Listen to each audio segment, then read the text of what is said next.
ನಂದಿ ಬಸವೇಶ, ಕೈಲಾಸದಲ್ಲಿ ಆ ಶಿವನ ವಾಹನವಾಗಿ, ಭೂಲೋಕದಲ್ಲಿ ರೈತರ ಉಸಿರಾಗಿ, ಭೂಮಿಯನ್ನೇ ಸೀಳಿ ನಮಗೆ ಅನ್ನ ಹಾಕುವ ನಿನಗೆ ನನ್ನ ಕೋಟಿ ಕೋಟಿ ನಮಸ್ಕಾರ.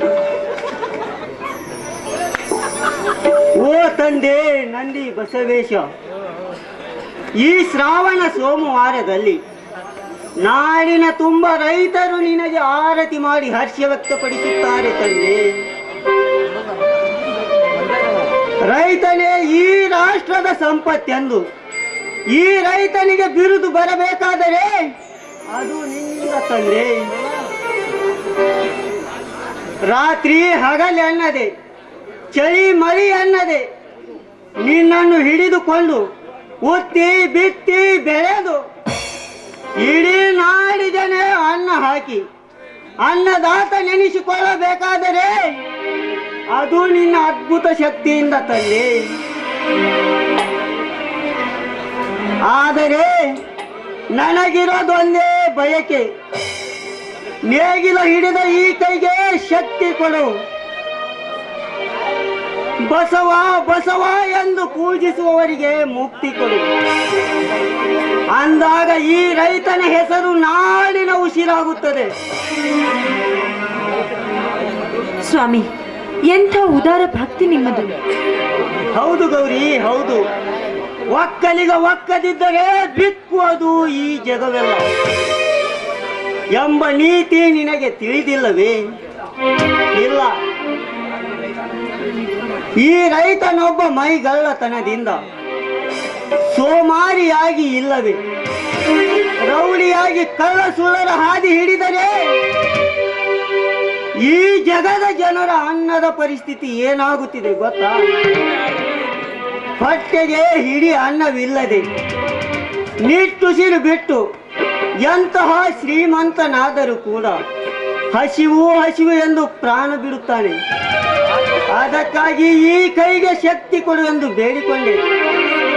ಹೌದು ಸ್ವಾಮಿ, ಕಾಲ ಕಾಲಕ್ಕೆ ಮಳೆಯಾಗಿ ಈ ಭೂಮಿ ತಾಯಿ ಬೆಳೆದ್ರೆ ಮಣ್ಣು ಚಿನ್ನವಾಗುತ್ತೆ ಸ್ವಾಮಿ, ಚಿನ್ನವಾಗುತ್ತೆ. ನಿಜ ಗೌರಿ, ನಿಜ. ಈ ಮಣ್ಣಿನ ಮಕ್ಕಳಾದ ನಮಗೆ ಈ ಮಣ್ಣೇ ಈ ರೈತನ ಕಣ್ಣು, ಈ ಮಣ್ಣೇ ಈ ರೈತನ ಉಸಿರು. ಈ ಮಣ್ಣಿನಿಂದಲೇ ಚಿನ್ನ, ಈ ಮಣ್ಣಿನಿಂದಲೇ ಗುಡಿ ಗೋಪುರ. ಇಂತಹ ಮಣ್ಣನ್ನು ಎಲ್ಲಿಂದಲೋ ಬಂದ ಕಳ್ಳ ಹರಾಮ ಕೋರರು ಹಗಲು ಲೂಟಿ ಮಾಡಿ ಕೋಟ್ಯಾಧಿಪತಿಯಾಗಿದ್ದಾರೆ. ನೋಡಿ, ಅಲ್ಲಿಯವರೆಗಿನ ವಿಚಾರ ನಿಮಗೆ ಯಾಕೆ ಅಂತ. ಗೌರಿ, ನಮಗೆಲ್ಲ ಈ ವಿಚಾರ ಏಕೆಂದು ಮಹಾತ್ಮ ಗಾಂಧೀಜಿಯವರು ಕೈ ಕಟ್ಟಿ ಮನೆಯಲ್ಲಿ ಕುಳಿತಿದ್ದರೆ ಇಂದಿಗೂ ನಮಗೆ ಸ್ವಾತಂತ್ರ್ಯ ಸಿಗ್ತಾ ಇರಲಿಲ್ಲ.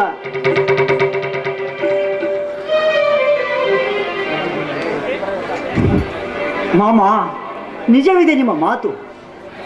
ಮಾಡು ಇಲ್ಲವೇ ಮಡಿ ಎಂದು ಹೇಳಿದ ಮಹಾತ್ಮ ಗಾಂಧಿಯವರ ವಾಣಿಯಂತೆ ಕೊಲೆಗೈದವನ ಕೊಲೆ ಮಾಡಲೇಬೇಕೆಂಬ ಸುಭಾಷ್ ಚಂದ್ರ ಬೋಸ್ ನುಡಿಯಂತೆ ನುಡಿ ತಪ್ಪಿ ನಡೆದವನ ಅಡೆಯನ್ನು ಕತ್ತರಿಸಲೇಬೇಕು ಮಾಮ. ಹೌದು ಮಾಮ, ನೀತಿ ನಿಯಮಗಳನ್ನು ತಪ್ಪಿಸಿ ನಡೆದವರ ಕತ್ತನ್ನೇ ಕಡಿಯಬೇಕು. ಹಳ್ಳಿಯಿಂದ ದಿಲ್ಲಿಯವರೆಗೆ ಸುಳ್ಳು ಮೋಸ ವಂಚನೆಯಿಂದ ಸುಲಿಗೆ ಮಾಡುತ್ತಿರುವವರನ್ನು ಶೂಲಕ್ಕೇರಿಸಬೇಕು. ಅಂದಾಗ ಈ ಮಣ್ಣಲ್ಲಿ ಹುಟ್ಟಿದ ನಮಗೆ ನೆಮ್ಮದಿ ಸಿಗುತ್ತದೆ ಮಾಮ, ನೆಮ್ಮದಿ ಸಿಗುತ್ತದೆ. ಒಳ್ಳೆಯ ವಿಚಾರವಿದೆ ಅಳಿಯ ನಿಮ್ಮದು. ಹೌದು, ಶಾಲೆಯಿಂದ ಈಗ ಬಂದಿರಾ? ಹೌದು ಮಾಮ.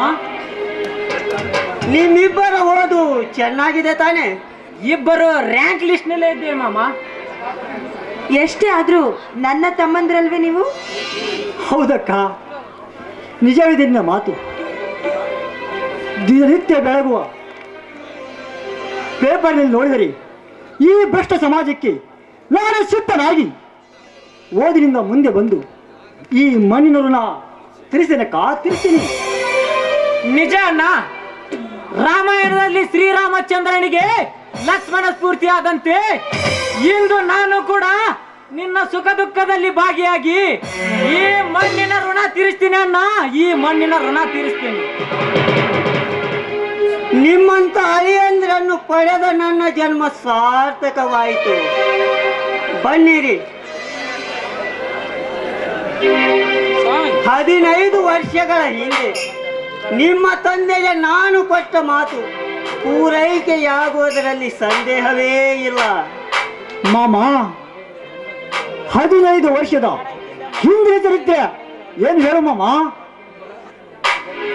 ಹೌದು ಮಾಮ, ನೀ ನಮ್ಮ ತಂದೆಗೆ ಕೊಟ್ಟ ಮಾತಿನಲ್ಲೂ ನಮಗೂ ಅರ್ಧ ಭಾಗವಿರಲಿ.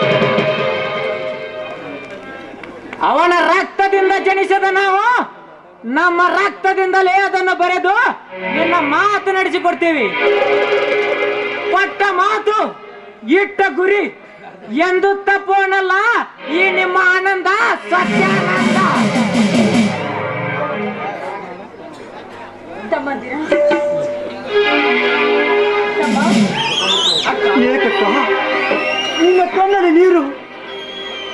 ನನ್ನ ತಂದೆಯೇ ಈ ನಾಡಿನ ಶ್ರೇಷ್ಠ ದೇವರೆಂದು ದಿನನಿತ್ಯ ಹೇಳುತ್ತಿರುವ ನೀನು ಹಿಂದೆ ಕಮ್ಮ ನಿನ್ನ ಕಣ್ಣಲ್ಲಿ ನೀರು. ಅಪ್ಪನೇನಾದರೂ ಯಾರ ಕೈವಶದಿಂದ ಸತ್ತು ಹೋಗಿರುವನೇ? ಇಲ್ಲ, ಧರ್ಮ ಪತ್ನಿ ಸತ್ತಳೆಂದು ಚಿಂತೆ ಮಾಡಿ ಸತ್ತನೆ. ಇಲ್ಲ,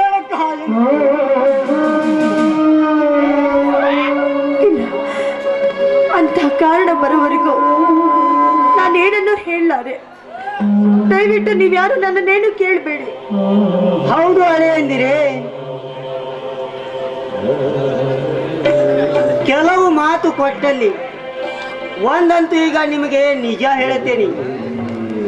ನಿಮ್ಮ ತಂದೆಯೊಬ್ಬ ಉತ್ತಮ ರೈತರೊಬ್ಬರಲ್ಲಿ ಈ ನಾಡಿನ ಶ್ರೇಷ್ಠ ರಾಜಕಾರಣಿಯಾಗಿ ಈ ಮನೆಯೊಂದು ಉತ್ತಮರ ಮನೆತನವಾಗಿ ಇಡೀ ನಾಡಿಗೆ ಹೆಸರಾಗಲೆಂದು ಹೇಳಿ ನನ್ನಿಬ್ಬರ ಗಂಡು ಮಕ್ಕಳಿಗೆ ನೀವೇ ಮಾತಾಪಿತರುವಾಗಿ ಧರ್ಮದ ದಾರಿ ದೀಪವಾಗಿ ಅನ್ಯಾಯದ ವಿರುದ್ಧ ಹೋರಾಡಿ ನ್ಯಾಯದ ಪತಾಕೆ ಹಾರಿಸಿ ಈ ಮನೆಯೊಂದು ಉತ್ತಮರ ಮನೆತನವಾಗಿ ಬೆಳಗಿಸಬೇಕೆಂದು ನನ್ನ ಹತ್ತಿರ ವಚನ ತೆಗೆದುಕೊಂಡಿದ್ದಾನೆ. ಈ ಮಾತನ್ನು ನಮಗೆ ನೀವು ನಡೆಸಿಕೊಡ್ತೀರಾ?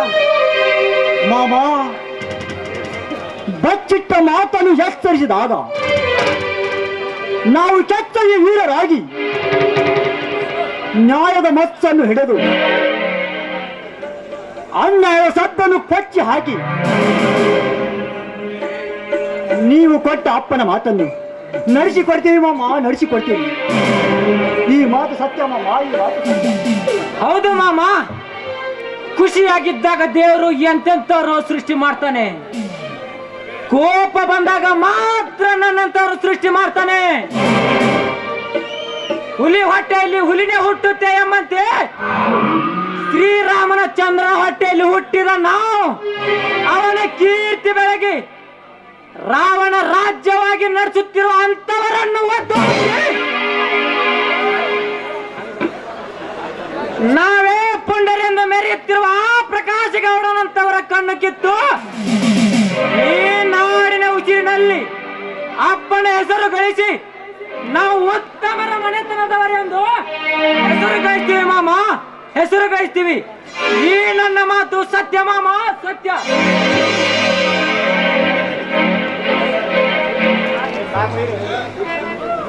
ನ್ಯಾಯಕ್ಕೆ ಅಕ್ಕನಾಗಿ, ಮಮತೆಗೆ ತಾಯಿಯಾಗಿ, ದುಷ್ಟರಿಗೆ ದುರ್ಗಿಯಾಗಿ ಸದಾಕಾಲ ನಾನು ನಿಮ್ ಜೊತೆ ಇರ್ತೀನಿ. ಈ ಮಾತು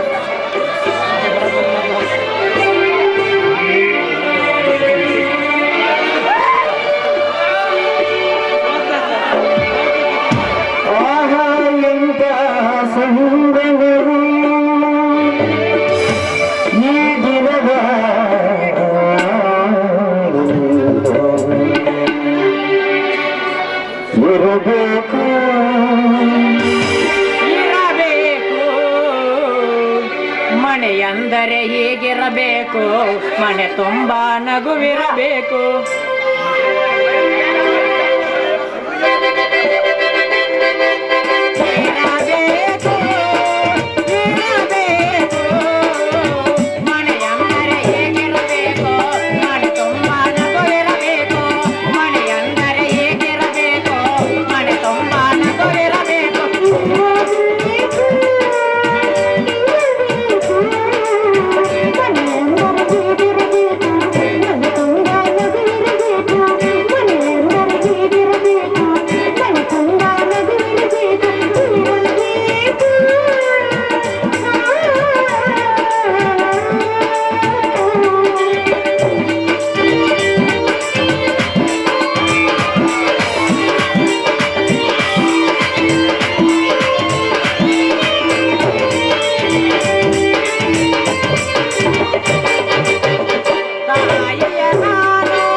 ನೀವು ಹೋಗಿ ಡ್ರೆಸ್ ಬದಲಾಯಿಸ್ಕೊಳ್ಳಿ, ನಾನು ಹೋಗಿ ಎತ್ತು ಹಿಡ್ಕೊಂಡು ಬರ್ತೇನೆ.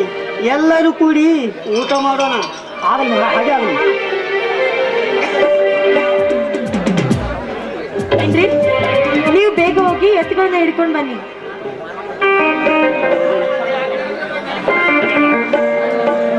ನಿಲ್ಲು ಗೌರಿ,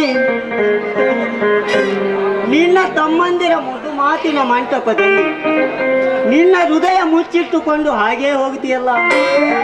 ಬಾ, ಮೆಲ್ಲ ಮೆಲ್ಲನೆ ಹೆಜ್ಜೆ ಇಟ್ಟು ನಿನ್ನ ಕಾಲಿಗೆ ಕುಣಿಸುತ್ತಾ ಬಂದು ತುಸು ಮುತ್ತು ನೀಡಿ ನನ್ನ ಮನ ತನಿಸು. ಬಸವ ಪೂಜೆಯಲ್ಲಿ ಇಂಪಾಗಿ, ಈ ಇಂಪಾದ ಗಾಳಿಯಲ್ಲಿ ಕಂಪಾಗಿ ಗಲ್ಲಕ್ಕೆ ಮುತ್ತು ಕೊಡುವಿರಂತೆ ಹಾಡು ಬನ್ನಿ.